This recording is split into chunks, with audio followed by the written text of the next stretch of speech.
All right, boys, in the garage today. Weather's kind of shitty outside, so not going to be outside too much, but going to get into the rev9 intercooler, going to get into the dimensions of it, going to get into how it looks, the welds, all that stuff. So if you're here for the Civic content, I've been a little slacking with that, but it's just because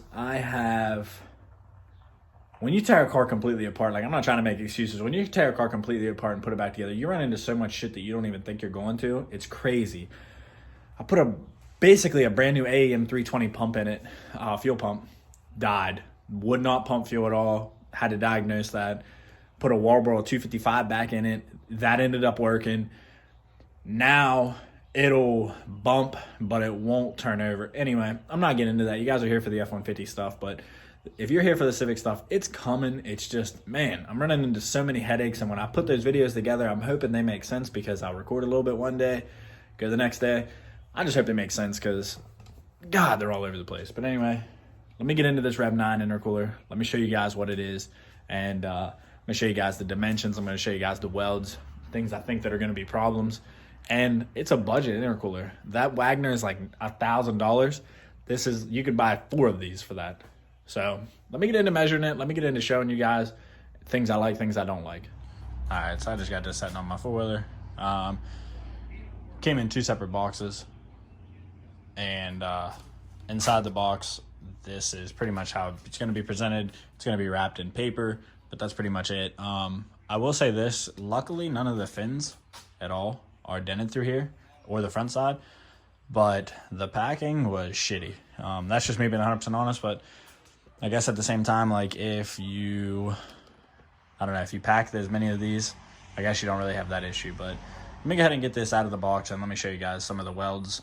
Some of them I'm actually not thrilled about, and I'm going to get it up close so that you guys can see it and get like a full overview of it. All right, so I have this just up against my workbench so that I can go over all this stuff. So the welds that are on the cold side of the piping don't look too bad. You can tell that they wire wheeled them, which every company does to make them look a little bit better. They're not bad, but down there you can tell whoever is welding, and it ain't gonna affect performance or nothing. It's just like the presentation of it. You can tell somebody put a little booger there, but that's the cold side of the piping. It's really not that bad. Going over to the hot side, where your blow-off valve and your other side, or your other intake pipe's gonna be, same thing here. But yeah, I mean, overall the other two aren't too bad.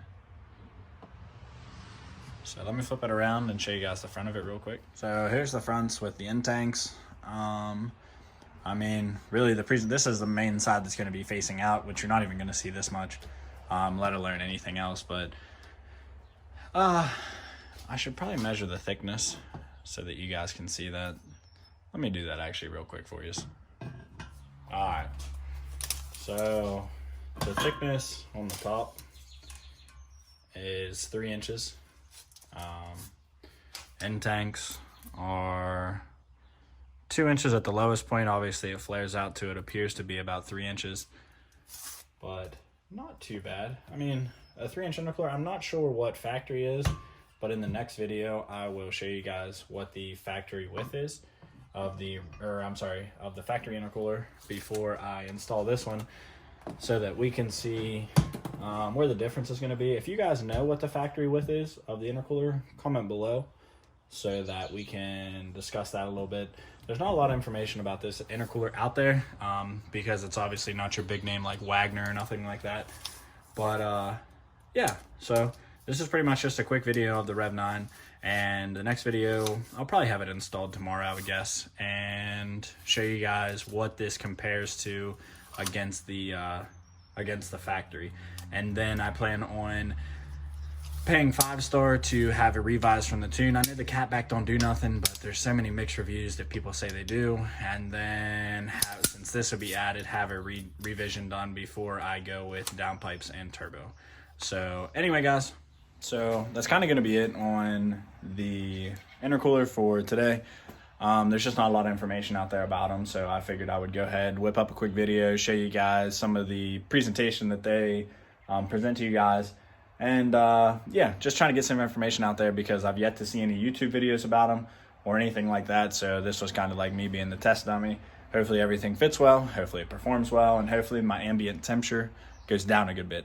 If it goes down, then it's definitely worth the money. If it doesn't change, then I wasted almost $400 and worse things have happened. So anyway, if you guys want to see this installed, make sure you give me a sub.